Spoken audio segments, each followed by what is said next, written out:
Did you feel like the team was able to accomplish what it needed to as far as conditioning and summer workouts? I know after spring that was a big point of emphasis that what they did the next few months would be really important. The players have done a tremendous job. Number one, it starts with Coach Alosi and our organized mandatory workouts, in the lifting and the conditioning and the recovery. But our players have had, I just was talking to Scotty, they've had 25 player run practices where everybody's there. They've got a script, they're doing individual, they're doing one-on-one, they're doing team, they're doing 7-on-7 or skelly, as some people call it.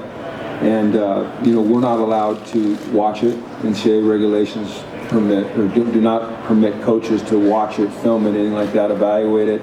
I don't even know that we're allowed to ask about it, but our players have volunteered to me that it's been very, very productive, that the young guys have come in this summer and have embraced it, and it'll put us ahead of where we've been in the past because we've had so many of this. We've never had this many. So I think it'll be a good thing. And I think it creates ownership for the players. They're having to teach each other. They're having to work with each other. They're having to compete and cooperate at the same time. How important is it to have Kenny's leadership, especially on defense this season?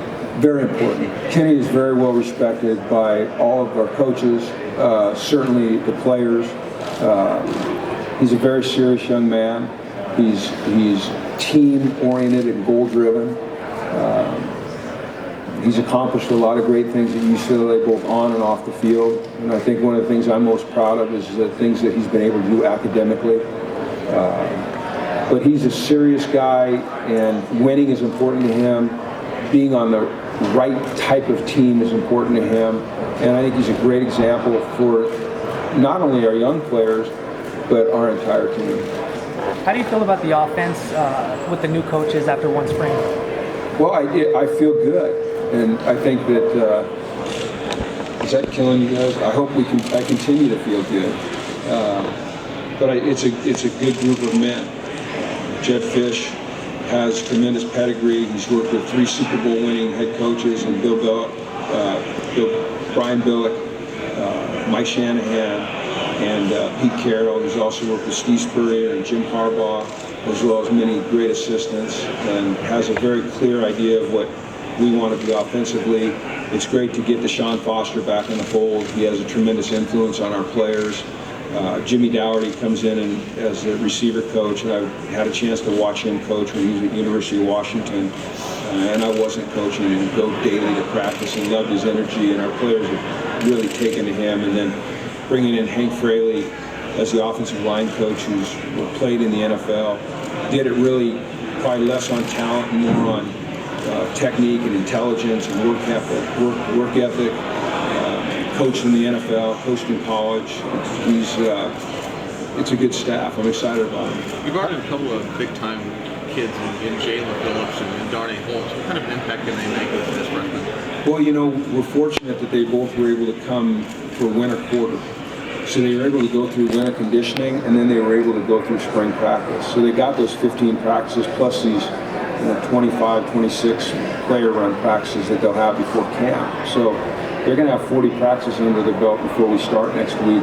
So I think that will contribute to them being able to be impactful as freshmen. They're both tremendously talented young men. They're mature. They're competitive. And I think that they both have a chance to see a lot of time, and they'll push for starting positions. And we're not afraid to play them. If they're the guys that are going to do it the way it needs to be done for us to be successful. Has the plan developed for Darnay to go both ways from April? We have to move slowly. We need to master something. We need him to master being a defensive back, a corner, and a nickel. But fortunately, he's very smart, and I know that Jed is very creative, and we will have packages for him. We just have to make sure that we're monitoring it so that we give Darnay the best chance to have the individual success that will lead to team success. But you want a guy like that to have the ball in his hands. Jim, it's inevitable. There's going to be national attention on Josh and Sam being in the same town. Do you embrace that? Do you ignore it? How do you handle it? Well, we just focus on ourselves, and we acknowledge that Sam's a great player. It's fun to have two great quarterbacks in the same city, in the same conference. But what's important for us is just to try to be the best we can be, because that's what we control. We can't control Sam. But I know this, he's fun to watch. He's not fun to compete against, because he's tough to get down, and he's a heck of a competitor. How has Josh progressed in his grasp of Jed's offense since April, and how has their relationship helped his progression? I think that he's progressed tremendously. I think it's a huge credit to Josh Rosen and the way that he's matured and the way that he's approached this offseason. Just like all these young men, they kind of get it at a different time. And I think a lot of things factored into Josh having the productive offseason that he's had, certainly being injured and having football kind of removed from his life as a player for the time that he did affected him. Humbling himself to a certain degree and accepting coaching. I think that he has had I've been asked a couple times, is it helpful or hurtful that he's on his third quarterback coach? For some it might be hurtful. For Josh, I think it's helpful because he loves information. He loves to absorb information. I think you talk about Noel Mazzoni, a coach that came in and coordinated an offense that I believe holds almost every offensive record in UCLA history. He had, a sense about him, a calm about him that I think Josh learned from. And then to bring in Marcus Tuiasosopo, who played the position and played it with grit and determination and so much success, and they could relate to each other and bounce things off each other. And now to have a person like Jed with his pedigree and his background and the people he's coached for and the players that he's coached, it's all building this very strong platform for Josh that I believe he's embracing. And I see a very strong relationship there. Jim, how did you personally deal with the losing season, and how do you evaluate and move on from it? Well, it's hard. You're not in this to do anything but try to have success, and every loss rips your guts out. And the first thing you do is you point the finger at yourself. And you say, where did I not do a good enough job, and how are we going to learn from this? I think you make a huge mistake if you make excuses or sweep it under the rug, if you blame injuries. There are factors, but you have to get deeper than that. You have to look at everything that you do, from the way you meet, to the way you practice, to your schemes, to how you coach, to the words you use, to the culture you're building, to how you let them recover, and you just pull it all apart. And you use your experience and the experience of your coaches and your colleagues, and you try to put it back together in a way that will give you a chance to succeed in the future. And that's been what we've tried to do this offseason. Biggest concerns going into fall camp, and where the battle's going to be fought? Well, I don't know that I have huge concerns other than, as I said with Ben, just seeing how the offensive line develops, and can we create a chemistry with those five and see them play the whole year. I'm always concerned with injuries during camp, because you have to find the right mix of contact and player safety, and that's all. There's a rub there. I usually lean towards player safety. The biggest battles, I think, the backup quarterback position is a battle. I think we've got three really pretty good players competing for two guard positions on the offensive line. I think we need to make a decision there pretty quickly so we can get that cohesiveness I talked about. I think that defensively, because we play more players defensively than we do offensively, it's more for, maybe not the starting job, but playing time. Defensive end with Jalen Phillips and Keyshawn Lucier-South, or corner with Darnay and Denzel Fisher and Colin Samuel. So there's some, and punter. Everyone wants to talk about that, but we've got competition at punter as well. Any thoughts on eliminating 2 days and the impact you have on camp? I'm a proponent of the elimination of 2 days. I think adding the days that they did at the front end of the practice schedule, while it's been a challenge because it happened late and it's forced us even up till today to adjust, how we're going to practice, when we're going to practice. Now our players are in school when they wouldn't be. There's been some challenges, but I think it's all worth it. I think that we have to be conscious of player safety. When you see a study that came out the other day where the deceased NFL players' brains that they studied, and you saw the high rate of CTE, that doesn't just happen when they go to the NFL. That starts at an early age, and so we have to be conscious of those things. These are young men that we're dealing with, and player safety has to be a premium. The percentage of these young men that are going to go on and make a living at this is minuscule. So I'm in agreement with it, very much so. Oregon has seen an uptick in recruiting. They've put a major focus on social media. What are your thoughts on social media for recruiting? Yeah. It's necessary. Recruiting's not over yet.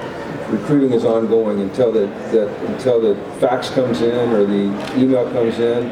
I don't think you can judge success or failure in recruiting, and then you have to go a few years down the line. But it's necessary because it's how kids communicate now, and they're not going to adjust to us. We have to adjust to them.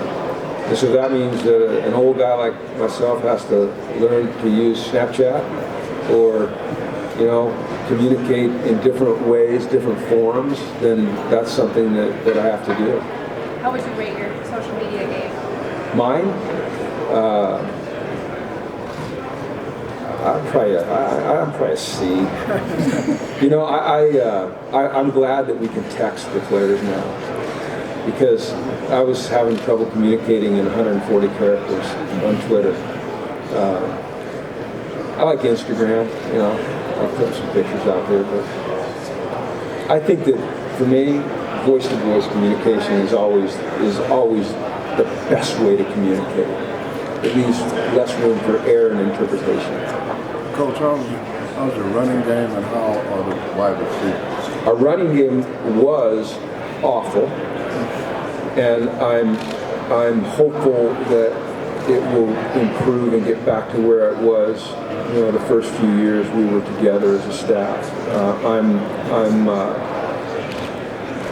I feel good about the direction it's headed. I think we've got good backs. We've got a good scheme that's well coached. And the players understand, and we understand that it needs to be better. The receivers, I think it's a good group. I think it's a solid group. I think there's a need for us to find a way to develop more consistency. And receivers have to catch the ball. That's your job. Number one is to catch the ball. Some might say get open and catch the ball, but if you get open and can't catch the ball, getting open doesn't matter. So we work really hard. We've done a lot of things, and I've just said, hey, you drop a few. The way we utilize the judge machine or different devices on our eyes to try to help these guys just get more consistent catching the ball. But I like our group. What about your team speed, especially on offense? You know what? We can run. We can run. Our receivers can run. Eldridge Massington ran in the Pac-12 championships on our 4x100 team. Ran well. Theo can run. Darren Andrews can run. I don't want to leave. If I leave someone out, they say you just said I couldn't run. I didn't say you couldn't run. I just said the guys that can run. I think it's good. I think it's good. We've got good team speed. I don't know where it would rank amongst others, but I don't see a lack of team speed.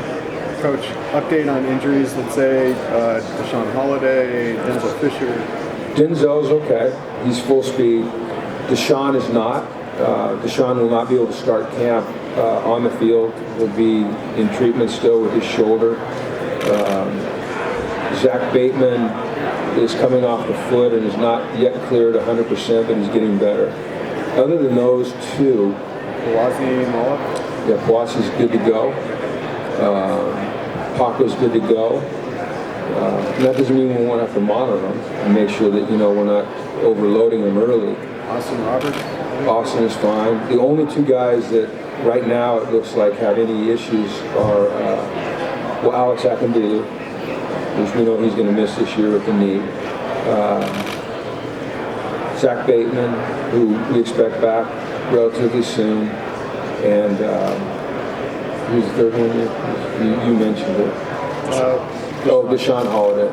Yeah, I don't know at what point Deshaun will get back. I know he's working hard to get back there. Coach, you spoke a little bit before about both CTE and recruiting. What do you say to the parents who sit down and look you in the eye and say that they're concerned about their kids with respect to brain injuries? I'll give you 2 more minutes here. 2-minute warning for UCLA. I say I understand your concerns because I have kids that play football and play contact sports. I also have been involved with 2 companies that work in that industry. I know you've heard of the company Vices. I'm a part of that company. And so I've been lucky over the last 8 years to get pretty detailed information on, where we are in terms of progress in diagnosing, treating, dealing with head injuries, some of the newer technology that's on the market. And I tell them that we don't play with head, neck, and spine injuries. We don't make mistakes there. If there's any indication that their son has a head, neck, or spine injury, then they will be removed from play immediately, regardless of the consequences to the team, because their health is more important than anything. I also tell them that at UCLA we're on the cutting edge of technology in all of those areas. We're going to give them the best care, the best treatment, the best resources, the best equipment, and it's not like any other injury, but a head injury, if allowed to heal properly, you can get back on the field. The problem is you can't see it. When someone sprains an ankle or hurts a knee or shoulder or elbow, you can see it and you can monitor recovery. With a head injury, it's more difficult. But once again, at UCLA, we're doing some really great and innovative things in terms of analyzing when kids can return to play. You guys still use those helmet sensors? Not right now. There's a lot of different things on the market right now, and some work and some don't, and we're trying to find the best products to keep our players safe. All right, that'll conclude UCLA. We are finished now with UCLA.